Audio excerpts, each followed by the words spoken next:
আসসালামু আলাইকুম ভিউয়ার্স। আশা করি আপনারা সবাই ভালো আছেন। নতুন একটা ভিডিওতে স্বাগত জানাচ্ছি। আজকে আমরা দেখাবো যে কিভাবে আপনারা ফিল্মোরা দিয়ে ভিডিওর ব্যাকগ্রাউন্ড নয়েজ রিমুভ করবেন।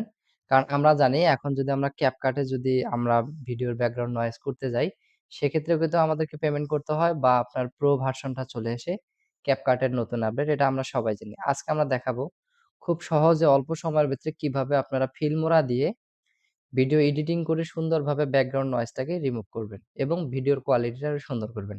ভিডিওটার পাশেই থাকুন এবং সম্পূর্ণ ভিডিওতে দেখুন। চ্যানেলে নতুন হয়ে থাকলে অবশ্যই সাবস্ক্রাইব করবেন এবং ফেসবুক পেজ থেকে দেখলে অবশ্যই ফলো করে রাখবেন। চলুন শুরু করা যাক মূল ভিডিওতে। এখানে আমরা যে দেখতে পারতেছি এই ফিল্মোরা যে সফটওয়্যারটা আমরা অন করেছি।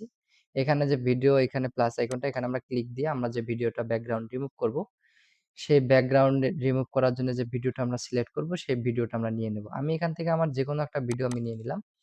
নিয়ে নেওয়ার পরে আমার যেটা কাজ থাকবে সেটা হলো ভিডিওটা আমরা যখন করব, তখন আমরা ভিডিওটা এখানে আসার পর আমরা কি করব ভিডিওটাকে সিলেক্ট করে টেনে ধরে আমরা টাইমলাইনে নিয়ে নেব।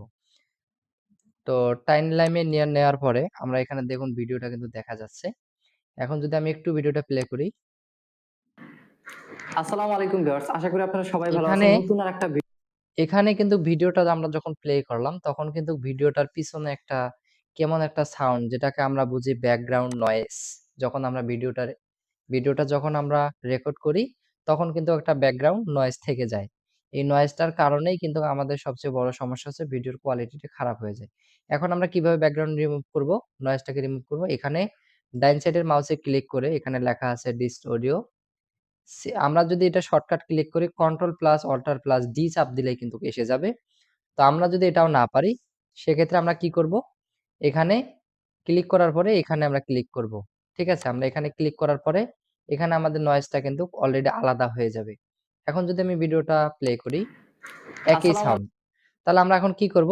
যখন আমাদের এখান থেকে অডিওটা আলাদা হয়ে গেছে, তখন আমরা অডিওটার উপরে আবার ডাইন সাইডে ক্লিক করব।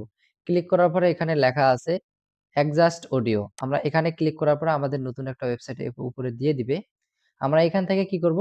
এখানে ভালো করে আপনারা খেয়াল রাখুন যে এখানে যে এই ওয়েবসাইটটা এসেছে, এখানে কিন্তু আপনাদের ক্লিক করতে হবে। ক্লিক করার পরে এখানে দেখুন লেখা আছে রিমুভ ব্যাকগ্রাউন্ড নয়েজ। আমরা এখানে ক্লিক করব। ক্লিক করে টিক মার্ক করে নিব। এখন যদি আমরা নয়েজটাকে আরো সুন্দর কাস্টমাইজিং করতে চাই, সেখানে এখানে কাস্টমাইজিং আছে। এখানে আমরা কাস্টমাইজিং করতে পারি। করে আপনার যে যেরকম ভয়েস প্রয়োজন, আপনারা এখানে কমা বাড়া করে নিয়ে আপনার ভয়েসটাকে আপনারা এডিট বা সুন্দর করে নিতে পারেন।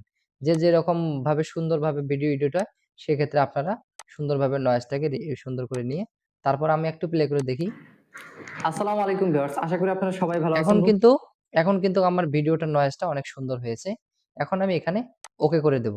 ওকে করে দেওয়ার পরে আপনারা যদি এটা এইভাবে সুন্দরভাবে করতে পারেন, তাহলে কিন্তু আপনাদের ভিডিওর যে নয়েজটা